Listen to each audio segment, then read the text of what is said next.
Tricky, huh, Jen? Okay, so Okay. the lessons to be learned are only two. Each has its outcome in a different world. And each world follows surely from its source. The certain outcome of the lesson that God's Son is guilty is the world you see. It is a world of terror and despair. Nor is there hope of happiness in it. There is no plan for safety you can make that ever will succeed.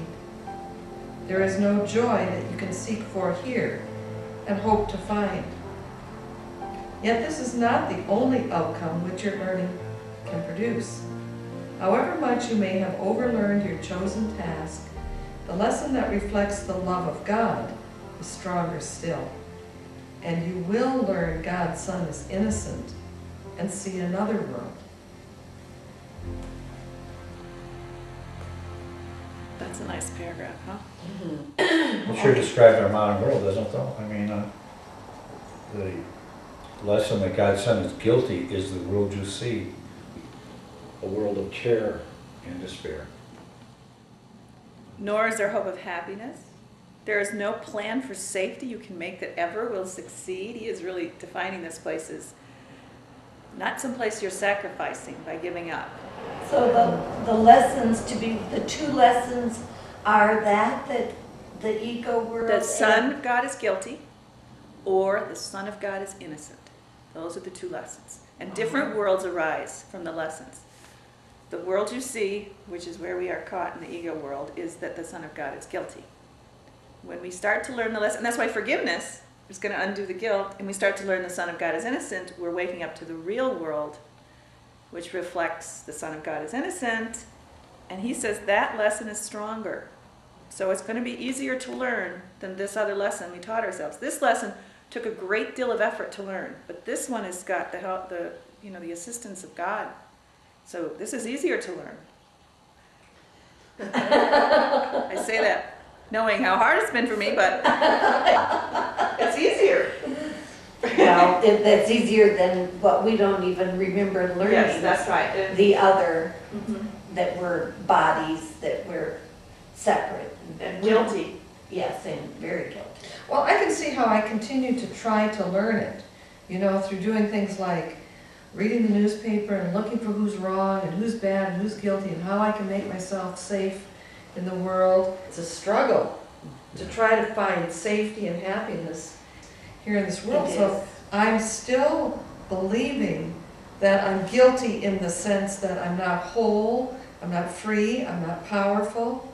I'm this a little bit of humanity that's really got to struggle to survive. That comes from that lesson, and I'm still working on it. I'm still working to learn that lesson. I feel like every time that I watch the TV or I read the paper or I listen to radio or Well, Stop. one way to approach that, just to give you a suggestion. If Yeah. you know the world you see is the world that's a reflection of God's Son is guilty. If you read that to see how everyone's trying to teach guilt, see now it's not in conflict with this. You're saying this is what they're doing. This is why we're in such a mess. Everybody's teaching guilt. This is just a given. You see, then it's not the same distressing. If you think you're going to see people teaching innocence, it's upsetting. When you know, how are they going to teach innocence? They don't know that's what they're supposed to teach. They or think- joining or caring Yeah, for they their don't brother know or that. someone. But how it says comes up for me is just a huge judgment, and I don't need any more judgment on anybody. And really, it's the same thing we spoke about earlier. In that, everyone's free to teach guilt as long as they want to. So the judgment is you shouldn't be doing that, right? You shouldn't be teaching guilt to each other. You shouldn't be beating up on each other, and you shouldn't be attacking each other. But you know what God is saying? They get to do that as long as they want to. They don't need our judgment. Then we're free of the fact we did that. We beat up on each other. We taught guilt forever, and we're giving ourselves release from, okay, so I did that, doesn't mean I'm guilty. It means I was very confused, just like all these people. And they're suffering because of it, but they are free to do that as long as they want to. Just like I was, and I now have decided to wake up. Lucky for me. Yeah. But they're free to keep doing it. That's what separates you from having to judge them. You see they're doing it, Yeah. but you get their freedom. See, the reason why it brings up so much fear is it seems like if all these people don't get their act together and they don't start doing their part of loving and everything, the truth is never going to happen. That's not true. It's another version of, it's your fault. Yeah. Yeah. No, the truth is true no matter what dream images are playing out, and it can turn around much faster than we realize because it's not a sequential. Our salvation is not a linear thing. It doesn't go from time frames. We're collapsing time. So these people can be completely confused, and you never know.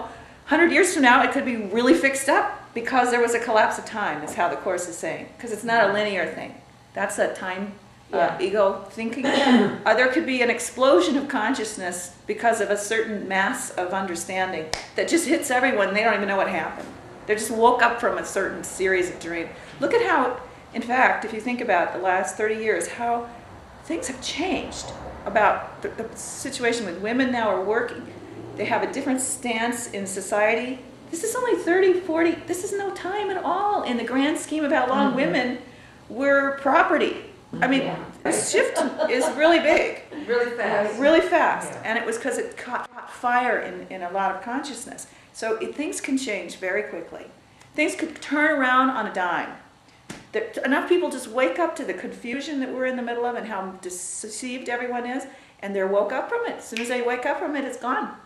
So that kind of trust in the truth helps you look at the confusion and just go, yeah, we are in a world of despair and terror. Trust in the truth. I like that. That's another, trust always seems to be where I need to, And it's a world, so if he's telling us this is a world of terror and despair, should we see anything else but that when we read the paper? Should we see anything else but that when we look out there? Based on his perspective. I mean, he's saying, if you believe in guilt, that's what you see. We see it. Oh, he's right. We believe in I guilt. can trust him. He's telling me the truth. He's not telling me this is God's beautiful world for you to live in. And then bombs are exploding, and people are starving, and kids are not taken care of. Now, are you grateful for God and all He's given you? You know, I mean, it's hard to do that one. it's true. This guy's telling us the truth here. He's saying, I know what you see. You see terror and despair. Let's not pretend you don't see that. You do. Now, I'm telling you there's another world that you can wake up to, but I'm not going to sit and insult you and say what you see isn't what you see, you know, which is a kind of airy-fairy way to approach this wake-up plan. You know, he wants us to look right at the down and dirty of it and go, now, are you ready to change your mind now that you've seen what you are in your own mind and what happens in this world when it's not following the Holy Spirit, right? Which is now what the Course is saying, that this world will turn and change. Meaning, this world of despair is only because we're all teaching each other guilt. When we start to decide that maybe we want to teach another lesson, then the world that we live in will be a different world because we won't be teaching guilt and attack and punishment. We'll be teaching love and forgiveness. So we will treat each other different. So there'll be different manifestations, much nicer. He assures us happy dreams rather than this terror. Yeah, and I just read something somewhere where he said, can't you do it for your brothers? You know, if you can't do it for yourself, please do this for others who are suffering. Yes, they're suffering needlessly. They have the freedom to do that. But the call of miracle workers and the ability for us to see right somehow calls to their mind to come up out of their suffering. Where our verbal asking them to come with us doesn't touch them. Somehow miracle working at the guidance of the Holy Spirit can awaken a lot of people that are suffering from their need to suffer. It's where they can stop it. And right now, he said just 30 years ago, there's a lot of people that look like they're bent and determined to suffer a lot. And God cries about that, meaning this is not necessary.